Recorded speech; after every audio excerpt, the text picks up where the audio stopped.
التماس ہے کہ ایک مرتبہ سورہ الحمد اور سورہ توحید کی تلاوت کر کے مرحوم سید علی سجاد ابن سید علی جواد مرحوم و مرحومہ ممتاز بیگم بنت حیدر حسین مرحوم کے نام ایصال فرما دیں۔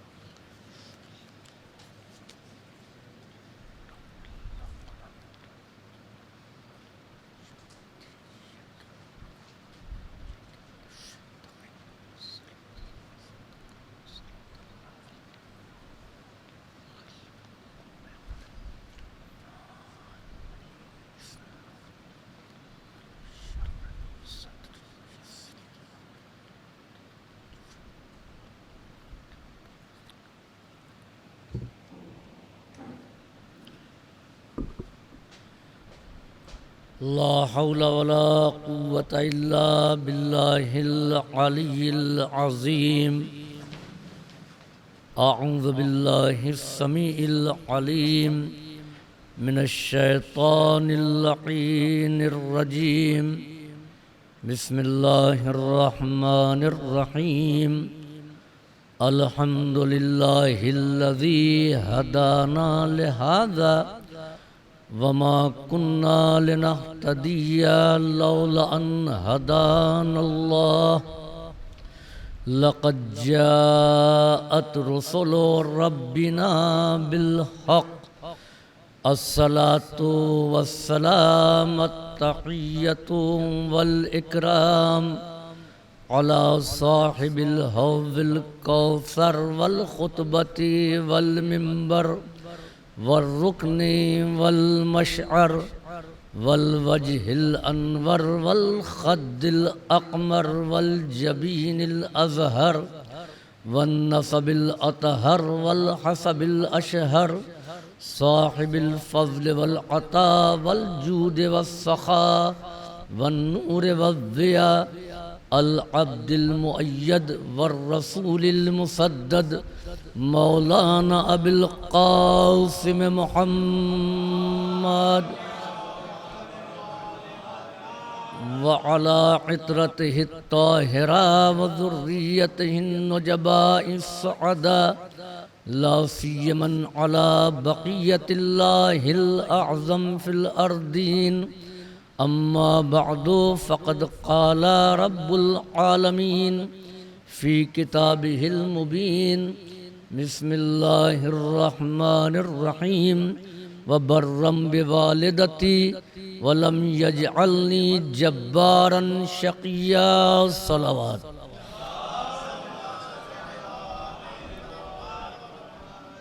اس کائنات میں پیدا ہونے والا ہر انسان اپنے وجود کے لیے ماں اور باپ دونوں کا محتاج ہے۔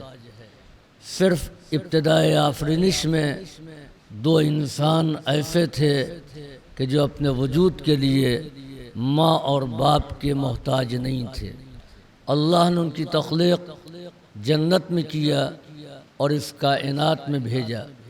ان کے آنے کے بعد نسل انسانی آگے بڑھی، کاروان بشریت راہ ہدایت پر گامزن ہوا، انسان پیدا ہوتے رہے، انبیاء اور اولیاء پیدا ہوتے رہے، یہاں تک کہ ایک آنے والا خدا کا نمائندہ ایسا اس کائنات میں آیا کہ جو اپنے وجود میں باپ کا محتاج نہیں تھا، لیکن پھر بھی اللہ نے اس کو ماں سے بے نیاز نہیں بنایا۔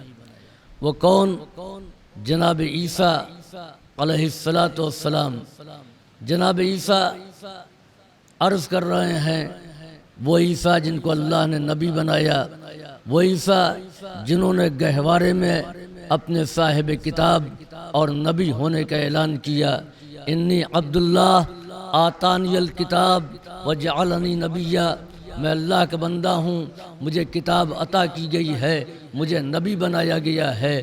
جن کو صاحب اعجاز بنایا، جو مردوں کو حیات دیتے تھے، نابینا کو بینائی عطا کرتے تھے، وہ عیسیٰ مقام فخر میں کہہ رہا ہے کہ شکر ہے پروردگار کا وبرم بوالدتی کہ اس نے مجھے میری ماں کا فرما بردار بنایا ہے۔ وہ عیسیٰ جس نے منزل افتخار میں نہ اپنے نبی ہونے کا اعلان کیا، نہ اپنے صاحب کتاب ہونے کا اعلان کیا، نہ اپنے صاحب اعجاز ہونے کا اعلان کیا۔ کا شکر ہے پروردگار کا کہ اس نے مجھے میری ماں کا فرما بردار بنایا۔ اور اگلا جملہ وَلَمْ يَجْعَلْنِي جَبَّارًا شَقِيًّا، اس نے مجھے جبار اور شقی نہیں بنایا۔ اس کے معنی یہ ہیں کہ جو ماں کا اطاعت گزار نہیں ہوتا، جو ماں کا فرما بردار نہیں ہوتا، وہ یا جبار ہوتا ہے یا شقی کہلاتا ہے۔ صلوات بھیجیے بر محمد وآل محمد۔ انسان جب اس کائنات میں آتا ہے تو باپ کا نور نظر بھی ہوتا ہے، ماں کا لخت جگر بھی ہوتا ہے، لیکن اس کی تخلیق کے مراحل میں حصہ کس کا زیادہ ہے؟ انسان باپ کے صلب میں بھی رہتا ہے، ماں کے رحم میں بھی رہتا ہے۔ باپ کے صلب میں چند ساعتوں رہتا ہے، لیکن رحم مادر میں وہ 270 دن رہتا ہے۔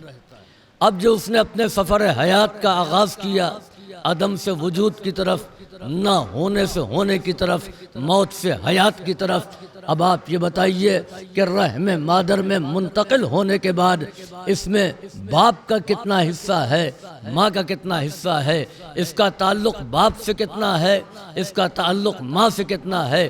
جیسے اس نے اپنے سفر حیات کو شروع کیا، رحم مادر میں پہنچا، اب اس کا باپ سے کوئی تعلق نہیں رہ جاتا، نہ باپ کے اٹھنے سے ہے، نہ باپ کے بیٹھنے سے، نہ باپ کے سونے سے، نہ باپ کے جاگنے سے، نہ باپ کے کھانے سے، نہ باپ کے پینے سے، نہ باپ کی صحت سے، نہ باپ کی مرض سے۔ باپ مر جائے گا تب بھی ماں تنہا اس 9 مہینے کے سفر حیات کو پورا کرا دے گی۔ اب اس کا ہر آن، ہر لمحہ، ہر لحظہ جو تعلق ہے وہ ماں کے وجود سے ہے۔ ماں نے خون جگر پلایا تو اس سے گوشت بنا، ہڈیاں بنی، اس سے پوست بنا، ایک پیکر تیار ہو رہا ہے تو ماں کے وجود سے تیار ہو رہا ہے۔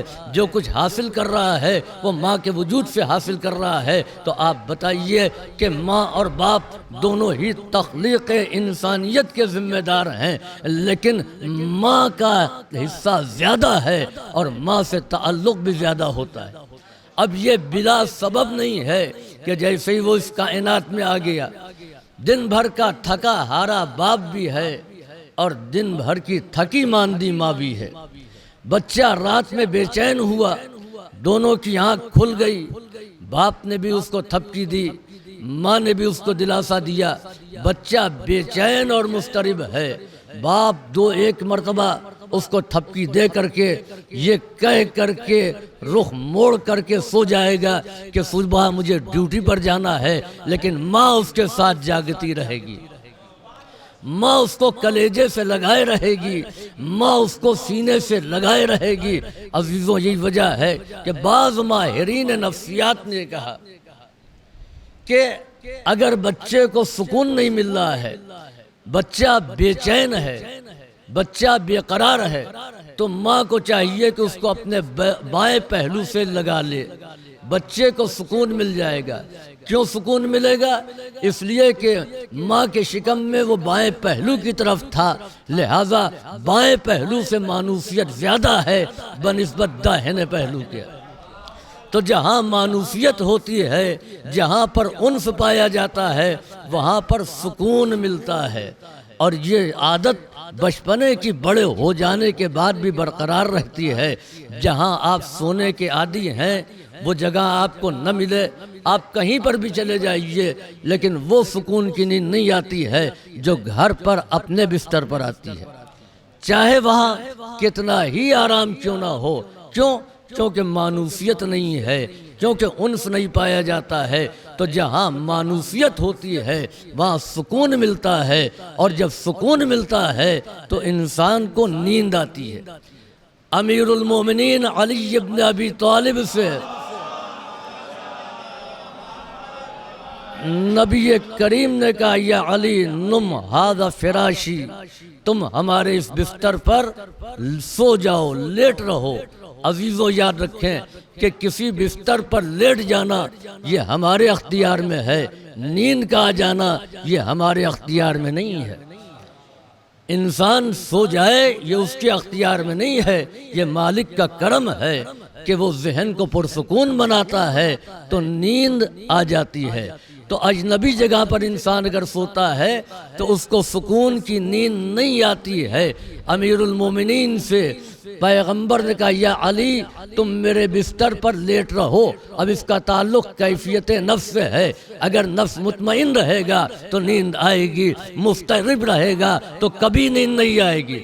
علی نفس مطمئن کے مالک ہیں۔ اب صبح ہجرت کہتے ہیں کہ جیسی نیند مجھے شب ہجرت بستر پیغمبر پر آئی ایسی نیند کبھی نہیں آئی۔ تو اس کے معنی یہ ہے کہ علی جتنا رسالت سے مانوس تھے اتنا کوئی اور رسالت سے مانوس نہیں تھا۔ صلوات بھیجیے بر محمد و آل محمد۔ تو عزیزوں، تربیت کی ذمہ داری باپ بھی ہے، ماں بھی ہے۔ تربیت کا ذمہ دار کس کو بنایا جائے؟ بچہ یا کوئی بھی ہو جس سے مانوس ہوتا ہے، جس کے ساتھ زیادہ وقت گزرتا ہے، اس کے اثرات کو زیادہ قبول کرتا ہے۔ یہی وجہ ہے کہ تربیت کی ذمہ داری ماں کو دی گئی ہے، تربیت کا ذمہ دار باپ کو نہیں بنایا گیا ہے۔ باپ ولی ہے، باپ سرپرست ہے، ماں تربیت کی ذمہ دار ہے۔ اور یہی وجہ ہے کہ باپ کتنا ہی باکمال ہو، اس کا کمال بیٹے کے کردار کی تعمیر کے لیے تنہا کافی نہیں ہے۔ اگر باپ کا کمال تنہا کافی ہوتا تو علی جیسا باکمال باپ کبھی عقیل سے یہ نہیں کہتا اے میرے بھائی عقیل تم ماہر انساب عرب ہو۔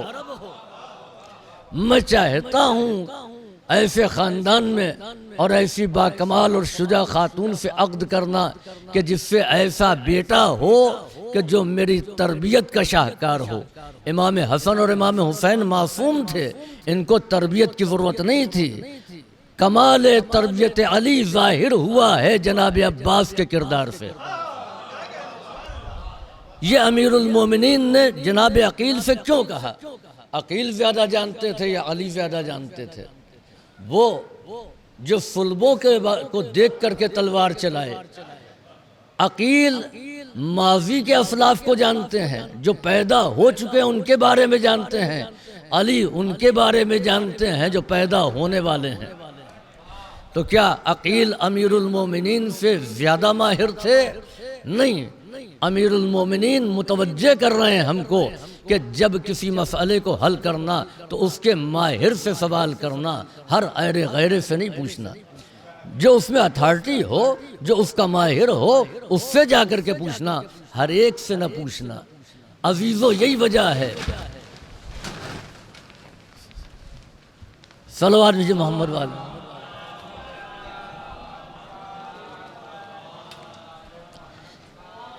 عزیزوں یہی وجہ، آپ متوجہ رہیے میری طرف، سب ہوتا رہے گا۔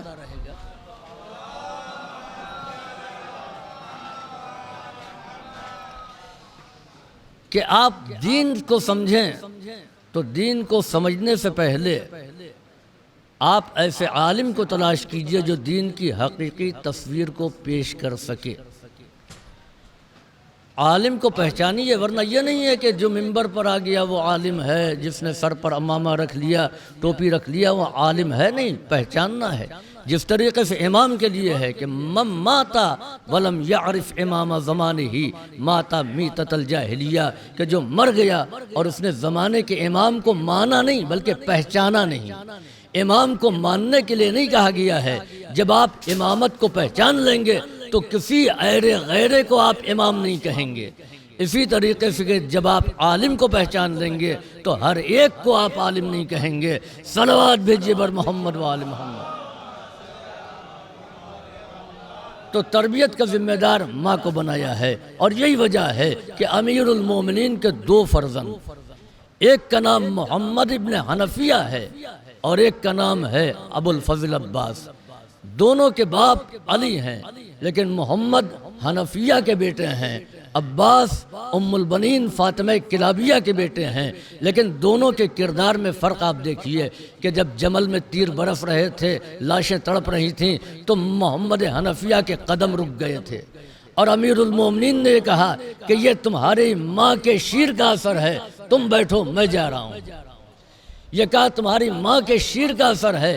اب اس کے برخلاف جناب عباس کو دیکھیے کہ بار بار ہمک رہے ہیں، بار بار میدان کی جانب جانے کے لیے لپک رہے ہیں۔ یہ در حقیقت دو ماؤں کے شیر کی تاثیر ہے۔ وہ حنفیہ کے دودھ کا اثر تھا، یہ ام البنین کے دودھ کی تاثیر ہے۔ صلوات بھیجیے بر محمد وآل محمد۔ اسی طریقے سے جنگ خیبر میں جب لشکر اسلام مسلسل پے ہم شکست کھا رہا تھا، 39 دن سے یہ لشکر جب مسلسل شکست کھا چکا، تو نبی کریم نے اعلان کیا کہ لَأُعْطِيَنَّ الرَّائِطَ غَدًا رَجُلًا كَرَّارًا غَيْرَ فَرَّارٍ يُحِبُّ اللَّهَ وَرَسُولَهُ وَيُحِبُّهُ اللَّهُ وَرَسُولُهُ۔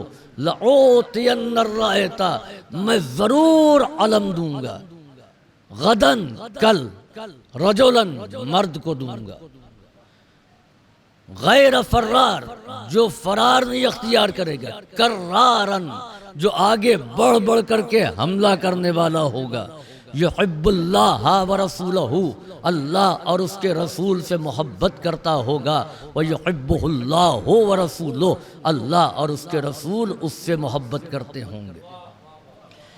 پیغمبر کا یہ کہنا کہ کل میں علم اس کو دوں گا جو مرد ہوگا اور آگے بڑھ کر کے حملہ کرنے والا ہوگا، فرار اختیار کرنے والا نہیں ہوگا، تو لوگوں کو یہ کہنا چاہیے تھا کہ اب تک آپ نے کس کو علم دیا ہے۔ یہ کہنا کہ کل میں علم دوں گا، تو اس کے معنی یہ ہیں کہ ابھی تک پیغمبر نے کسی کو علمدار معین نہیں کیا تھا۔ نبی جس کو علمدار معین کرتا ہے وہ یا شہید ہوتا ہے یا فاتح ہو کر کے پلٹتا ہے، بغیر فتح کے واپس نہیں آتا۔ تو اس بات کی دلیل ہے، وقت نہیں ہے ورنہ میں اس کی وضاحت کرتا، بہت کم وقت میں باتوں کو عرض کرنا ہے، باتیں بہت زیادہ ہیں، لیکن میں اختصار کے ساتھ آپ کی خدمت میں پیش کروں گا تاکہ وقت نماز سے قبل یہ مجلس ختم ہو جائے۔ چنانچہ اعلان کر دیا، سب یہ سمجھ رہے تھے کہ صبح تو کوئی نیا نہیں آئے گا، مدینہ کہاں اور کہاں خیبر، صبح تک کسی کے آنے کا امکان نہیں، تو ہم اس میں سے ملے گا۔ عزیزو، جب کوالیفیکیشن کا اعلان کر دیا جاتا ہے تو وہ لوگ جن میں کوالیفیکیشن نہیں پائی جاتی ہے ان کو امید ہی نہیں رکھنا چاہیے۔ جب یہ کہہ دیا گیا کہ یہ پوسٹ گریجویٹ کے لیے ہے تو ہائی اسکول والے امید کر رہے ہیں، تو یہ احمقانہ عمل ہے یا نہیں ہے؟ پیغمبر نے کہہ دیا جس میں یہ 5 صفتیں پائی جاتی ہیں انہی کو علم ملے گا، تو جو کم سے کم میدان سے واپس آ چکے ہیں ان کو تو امید نہیں ہونا چاہیے۔ چنانچہ امیر المومنین آئے طی الارض کر کے، نبی کریم نے ان کو علم دیا، علی گئے مختلف قلعوں کو فتح کیا، وہ یہودی جو اب تک مسلمانوں کے اوپر حاوی تھے وہ پسپا ہونے لگے، ان کے نامور سرداران قتل کیے جانے لگے، ان میں انتر مارا گیا، حارث مارا گیا، یہاں تک کہ یہ گھبرائے ہوئے یہودی قلعہ قموس میں آئے جو آخری سب سے مضبوط قلعہ تھا۔ مرحب نے قلعے میں ہلچل دیکھی، کہا یہ تم گھبرائے ہوئے کیوں ہو، تم یہ پریشان کیوں ہو، تمہارے چہرے پر موت کے آثار کیوں نظر آ رہے ہیں؟ کہا کہ لشکر مسلمانوں کا قلعہ قموس تک آ گیا۔ کہا حارث کہاں گیا، انتر کہاں گیا؟ کہا وہ سب مارے گئے، سب قتل کر دیے گئے، کوئی ان میں سے زندہ نہیں ہے، کوئی موجود نہیں ہے۔ تو مرحب کہتا ہے یہ بتاؤ کیا مدینے سے نیا لشکر آیا ہے؟ جواب دیا گیا لشکر نیا نہیں آیا ہے، علمدار نیا ہے۔ تو اس کے معنی یہ ہے کہ قصور قوم کا نہیں ہے، قیادت کا ہے۔ اگر قیادت شجاع ہے، قیادت بامعرفت ہے، تو بھاگنے والا لشکر بھی فاتح بن جاتا ہے۔ صلوات بھیجیے بر محمد وآل محمد۔ اور قیادت کے لیے دو ہی چیزیں ہیں، ایمان و شجاعت اور علم۔ زادہ بسطۃ فی العلم والجسم، ہم نے ان کو اس لیے قیادت سپرد کی ہے کہ ان کے پاس شجاعت بھی ہے اور علم بھی ہے۔ یہ دو چیزیں معیار ہیں، اس معیار کے پیش نظر آپ ہر آدمی کی بات تسلیم کر لیجئے۔ لیکن کوئی قیادت کا دعویٰ کرتا ہے، نہ اس کے پاس علم ہے اور نہ شجاعت ہے، صرف مصلحت کا لباس اوڑھ رکھا ہے، تو ایسا انسان قائد نہیں ہو سکتا ہے، سب کچھ ہو سکتا ہے۔ صلوات بھیجیے بر محمد وآل محمد۔ اب مرحب وہاں سے چلا، اس نے 2 زرہ پہنی، 2 نیزے لیے، 2 خود پہنا، وہ تفصیل نہیں بیان کرنا ہے۔ اس نے جو رجف پڑھا وہی میرے موضوع میں ہے۔ مرحب کہتا ہے کون آیا، کس کی موت یہاں تک لے کر کے آئی، اس کو نہیں معلوم۔ انا الذی سمتنی امی مرحبا، میں وہ ہوں کہ میری ماں نے میرا نام مرحب رکھا ہے۔ امیر المومنین نے اس کے جواب میں یہ نہیں کہا کہ میں شیر یزدہ ہوں، میں شاہ اللہ فتح ہوں، میں نے کل کفر کا خاتمہ کیا ہے، میں امیر المومنین ہوں، میں امام المتقین ہوں۔ نہیں، اسی انداز میں جواب دیا کہ مرحب، اگر تیرا یہ اعلان ہے کہ انا الذی سمتنی امی مرحبا، میں وہ ہوں کہ میری ماں نے میرا نام مرحب رکھا ہے، تو سن، انا الذی سمتنی امی حیدرا، میں وہ ہوں کہ میری ماں نے میرا نام حیدر رکھا ہے۔ تو معرکہ خیبر 2 سورماؤں کی لڑائی نہیں تھی، 2 جنگجوؤں کی جنگ نہیں تھی، 2 کمانڈروں کا ٹکراؤ نہیں تھا، 2 بہادروں کا ٹکراؤ نہیں تھا، بلکہ یہ 2 ماؤں کے کردار کی جنگ تھی۔ ماں ہے جو مرحب بناتی ہے، یہ ماں ہے جو حیدر بناتی ہے۔ صلوات بھیجیے بر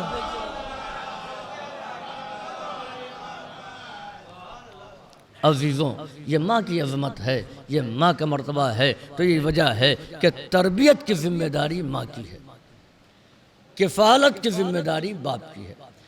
اب یہ آنے والا جو بچہ ہے، اس کا ماں کے شعور سے، ماں کی فکر سے، ماں کی صحت سے، تمام چیزوں سے اس کا تعلق ہے۔ یہی وجہ ہے کہ انتخاب آپ کریں وقت ازدواج زوجہ کا نہیں، بلکہ بقائے نسل انسانی کی ذمہ دار ماں کا۔ ماں اگر با اخلاق و با کردار ہے تو اس کا اثر بیٹوں میں آتا ہے، اور بہت سی مثالیں ہیں جو میں پیش کر سکتا تھا، لیکن وقت نہیں ہے۔ اختصار کی تحت صرف اشارہ کرتے ہوئے مجھے آگے بڑھ جانا ہے۔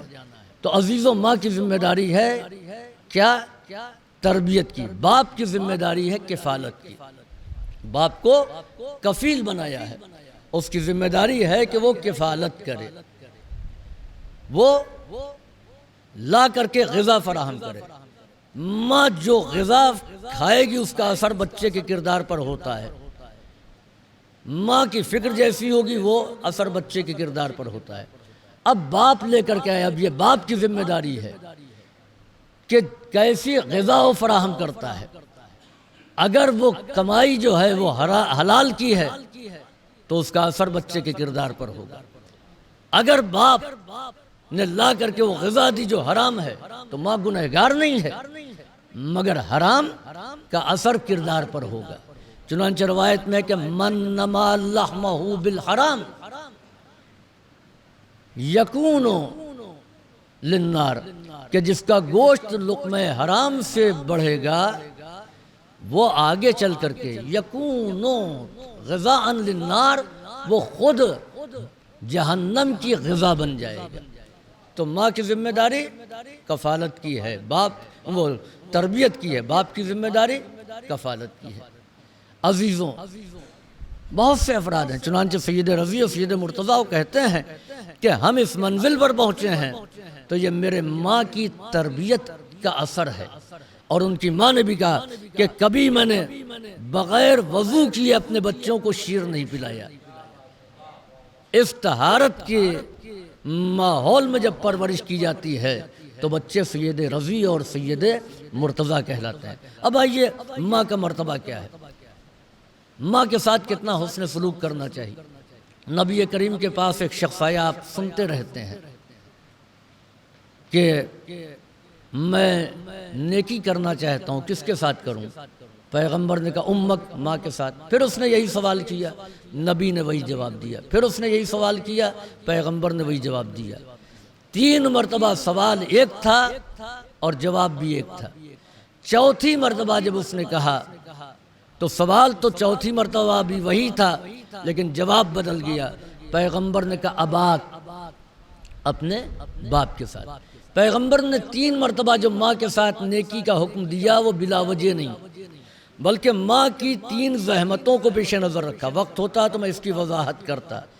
ایک زحمت ہے حمل کی دشواریاں، ہمارے وجود کو 9 مہینے اٹھائے رکھا۔ ہم ایک چشمے کو بھی سوتے وقت اتار دیتے ہیں، کتنا وزن ہے، لیکن ماں نے ہمارے وزن کو مسلسل 24 گھنٹے، مسلسل ایک لمحہ جدا ہوئے بغیر 9 مہینے تک اٹھایا۔ یہاں پر باپ نہیں ہے، تو پیغمبر نے پہلی مرتبہ کہا ماں کے ساتھ نیکی کر، تو یہ حمل کی ذمہ داریوں کو دیکھا۔ دوسری مرتبہ جب پیغمبر نے کہا ماں کے ساتھ نیکی کر، تو یہ وضع حمل کی ذمہ داری ہے۔ جب ماں اپنے اس بچے کو کائنات کے حوالے کرتی ہے، جنتی ہے، تو موت و حیات سے گزر کر کے اس وجود کو لاتی ہے۔ یا باپ نہیں ہے، تو یہ دوسری مرتبہ پیغمبر نے کہا یہ 2 ایسے اہم موقع ہیں جہاں باپ نہیں ماں ہے۔ تیسری منزل وہ ہے کہ جب ماں دودھ پلاتی ہے 2 سال تک، وَلِلْوَالِدَيْنِ وَلِلْوَالِدَاتِ، ماں کے لیے ہے کہ یرضعن اولادہن حولین کاملین، کہ اپنے بچوں کو 2 سال تک دودھ پلائیں۔ یہاں باپ نہیں شریک ہے۔ تو 3 جگہ ماں تنہا تھی، لہذا پیغمبر نے کہا امک امک امک۔ چوتھی مرتبہ کا اباک، اگر پیغمبر ماں کہہ کر کے خاموش ہو جاتے تو ہم سمجھتے کہ صرف ماں ہی کا حق ہے، باپ کا نہیں ہے، یعنی باپ کے ساتھ نیکی کرو۔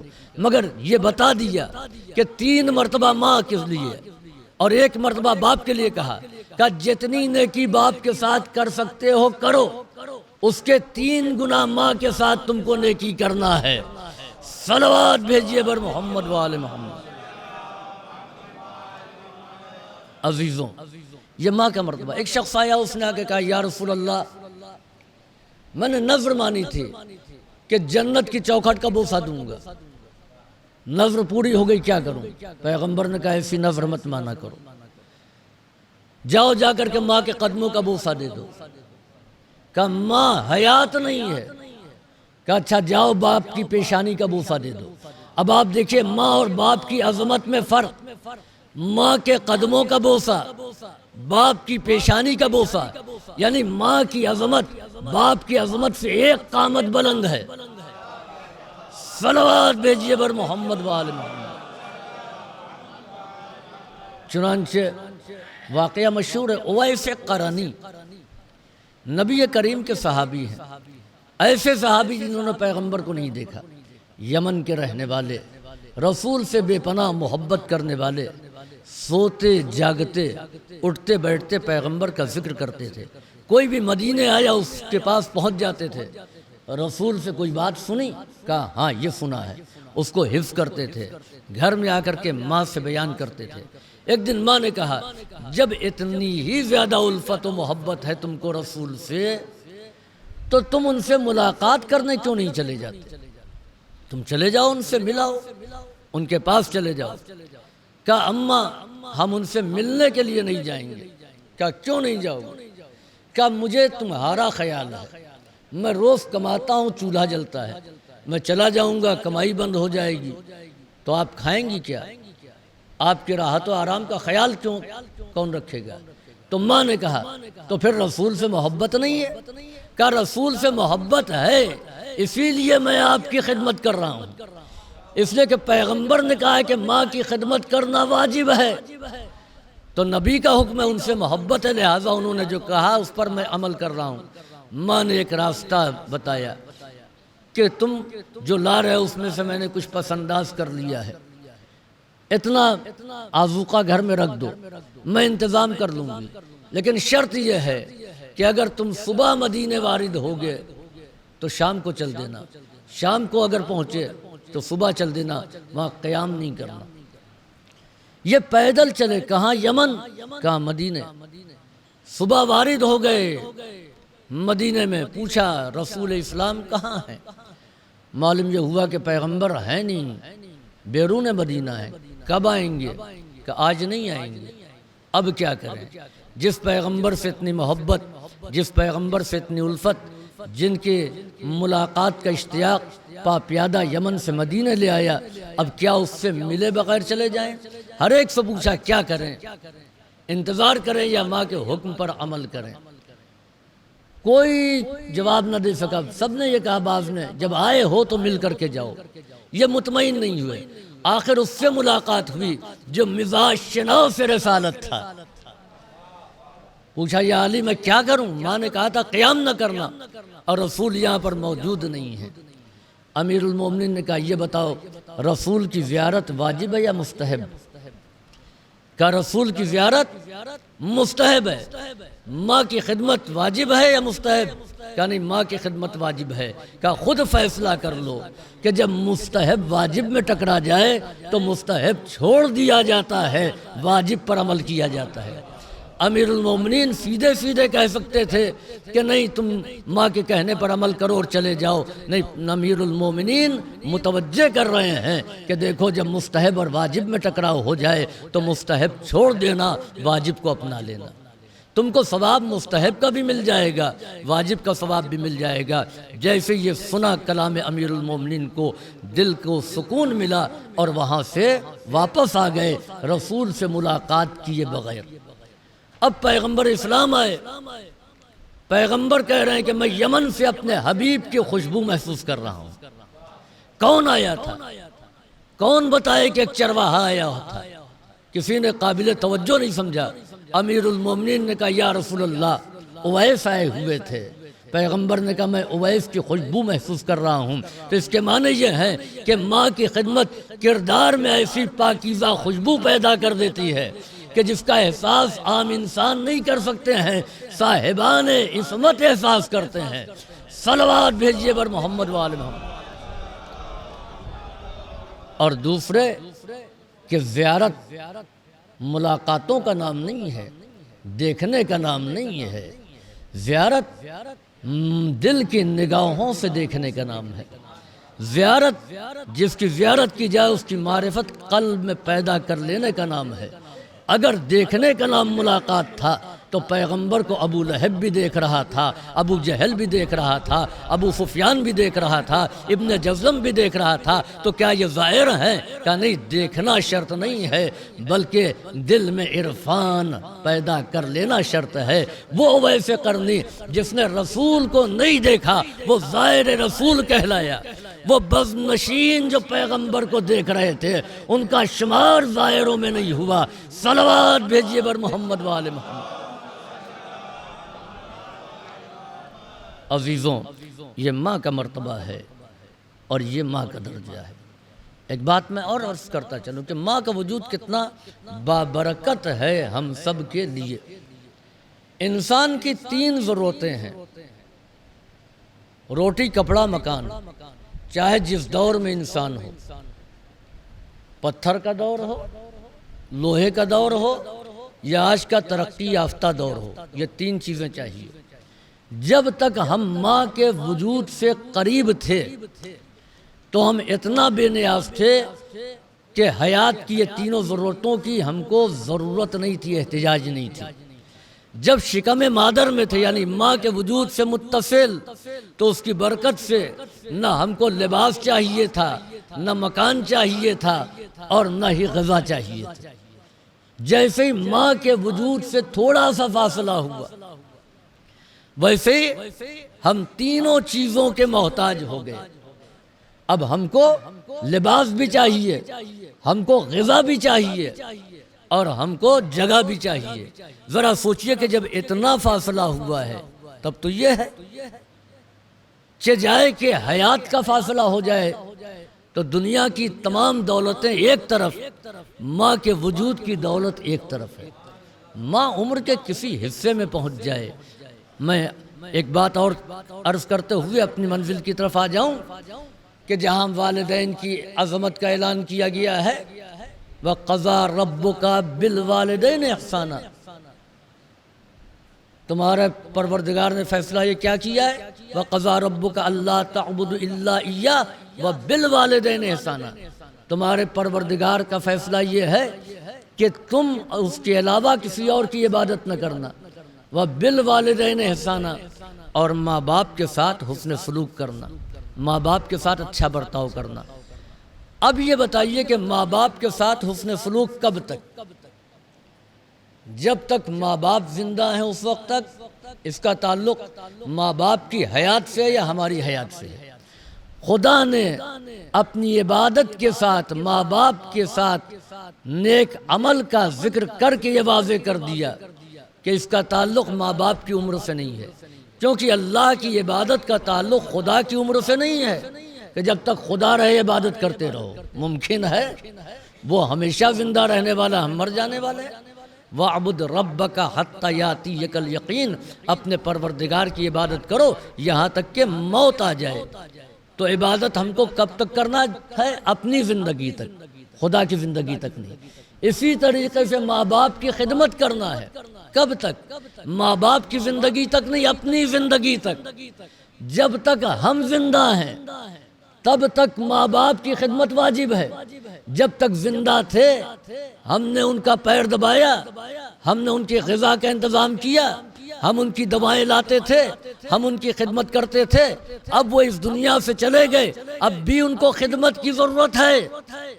اب انداز بدل گیا، اب ایصال ثواب کیجئے، اب قرآن پڑھوائیے، اب ان کے نام جو قضا نمازیں ہیں وہ ادا کرائیے۔ صرف یہ نہیں کہ بہت بڑا 40واں کر دیا اور بہت مشہور ذاکر 10 لاکھ خرچ کر دیا۔ جو ثواب 10 لاکھ پر ملے گا وہی ثواب 10,000 پر بھی ملے گا، اس میں کوئی اضافہ نہیں ہونے والا ہے۔ لیکن وہ ذمہ داریاں جو ہمارے اوپر ہیں ہم اس سے بری ذمہ نہیں ہو سکتے۔ مجلس اعضاء میں آپ خرچ کیجئے، جو اللہ نے حوصلہ دیا ہے اس اعتبار سے خرچ کیجئے، لیکن اس ذمہ داری سے بری نہیں ہو سکتے جو اس کے علاوہ ہے۔ اگر ہمارے ماں باپ زندہ ہوتے تو ان کا خرچ کچھ تھا 5-10 ہزار روپے، یہ ہمارے اوپر واجب تھا یا نہیں؟ وہ پیسے آپ جمع کیجئے ہر مہینے، اب وہ پیسے ان کی راہ میں خرچ کیجئے۔ بہت سے ذرائع ہیں، کسی یتیم کے لیے کچھ دے دیجئے، کسی بچی کی شادی میں دے دیجئے، کوئی طالب علم ہے جو بچہ ذہین ہے، ماں باپ اس کی فیس نہیں جمع کر پا رہے ہیں تو آپ اس میں فیس میں دے دیجئے۔ اس طریقے سے بہت سے ذرائع ہیں، کسی کے گھر چولہا نہیں جل رہا ہے وہاں آپ دے دیجئے، مجلسیں کر دیجئے۔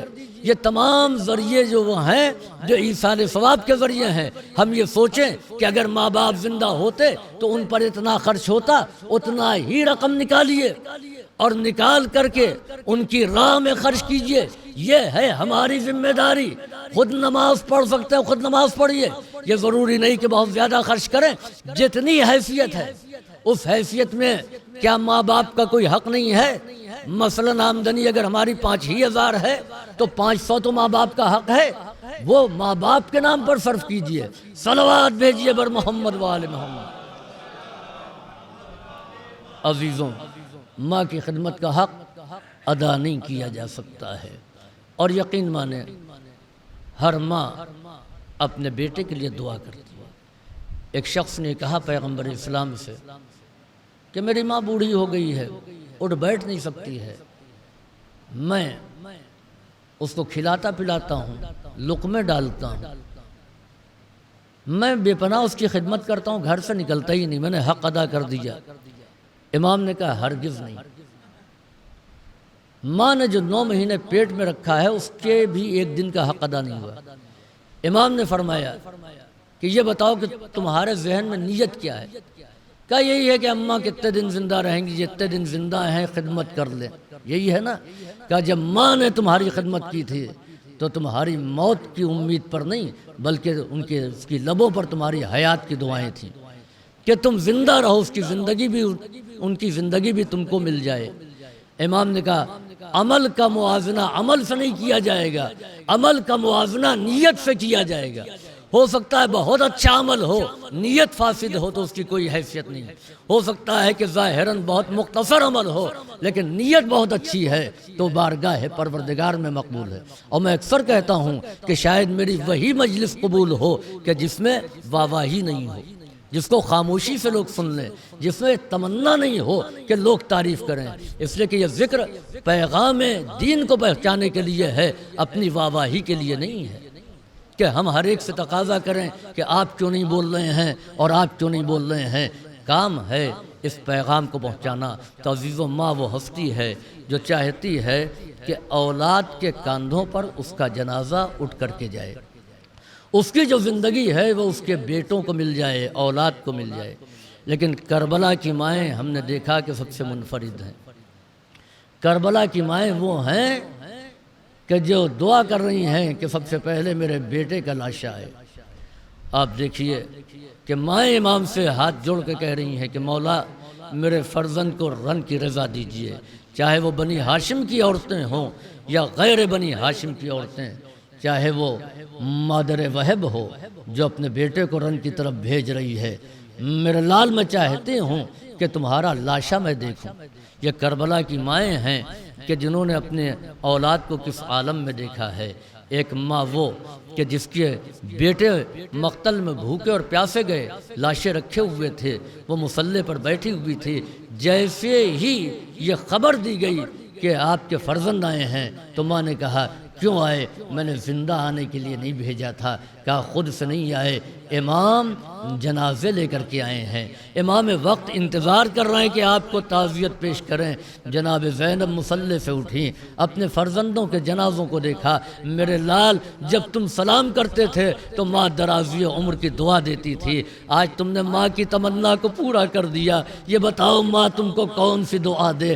ایک وہ ماں جس کے لال کا لاشا ٹکڑوں ٹکڑے ہو کر کے آیا تھا، امام نے ابا کا دامن ہٹا دیا تو دیکھا لاش کے ٹکڑے پڑے ہوئے ہیں، اس نے سجدہ پروردگار ادا کیا۔ اور ایک وہ ماں کہ جس کا بیٹا ہم شبیہ پیغمبر تھا، کڑیل جوان تھا، ایڑیا رگڑ رگڑ کر کے اس نے دم توڑا تھا، اس ماں نے بھی شکر پروردگار ادا کیا ہے۔ ارباب ازا، ایک ماں وہ کہ جس کا بچہ اتنا چھوٹا تھا کہ قدموں سے چل نہیں سکتا تھا، امام آغوش میں لے کر کے گئے اور یہ کہا حل فیکم مسلمن، کیا تم میں کوئی مسلمان ہے؟ جب جواب نہیں ملا تو کہا حل فیکم انسان، کیا تم میں کوئی انسانیت کا دل رکھنے والا بھی ہے؟ یہ کم سن بچہ پیاسا ہے، اس کو پانی دے دیا جائے، مگر تیر ستم کا نشانہ بنایا گیا۔ امام ماں کے پاس لے کر کے گئے تو ماں نے کٹا ہوا گلا دیکھا، ڈھلا ہوا من کا دیکھا، شکر پروردگار ادا کیا۔ ارباب ازا، ایک ماں وہ جو عالم معنی میں تھی، آواز دے رہی تھی ولدی ولدی، اے میرے فرزند، اے میرے لال۔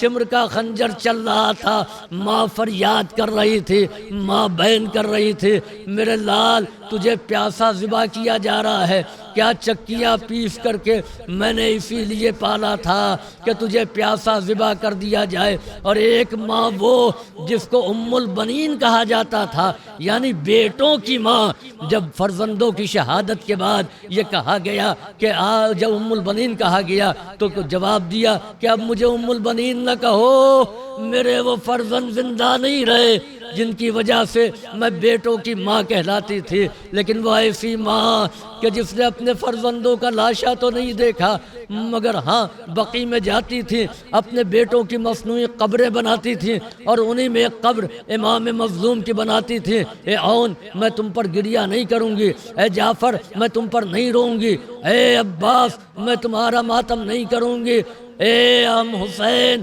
میں تمہارا ماتم کروں گی، اے میرے فرزندو مجھے معاف کرنا اس لیے کہ تمہاری ماں زندہ ہے۔ ارے حسین مظلوم کی ماں اس دنیا میں زندہ نہیں ہے، لہذا مجھے حسین کا ماتم کرنے دو۔ جب اس ماں کو خبر دی گئی تمہارے چاروں فرزند کربلا میں شہید کر دیے گئے تو وہ ماں کہتی ہے کہ یہ بتاؤ کہ میرے عباس کو کیسے شہید کیا گیا؟ جب کیفیت شہادت جناب عباس کی بیان کی گئی تو ماں نے کہا کہ میرے شیر کے جب بازو قلم کیے گئے تب میرا شیر مارا گیا۔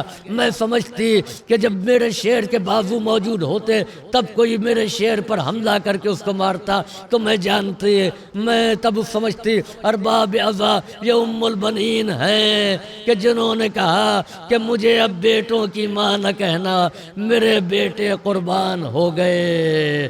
سیعلم الذین ظلموا ای منقلب ینقلبون الا لعنت اللہ علی القوم الظالمین ربنا تقبل منا انک انت السمیع العلیم اللہم افعل بنا ما انت اہل ولا تفعل بنا ما نحن اہل بجاہ محمد و آلہ طیبین الطاہرین۔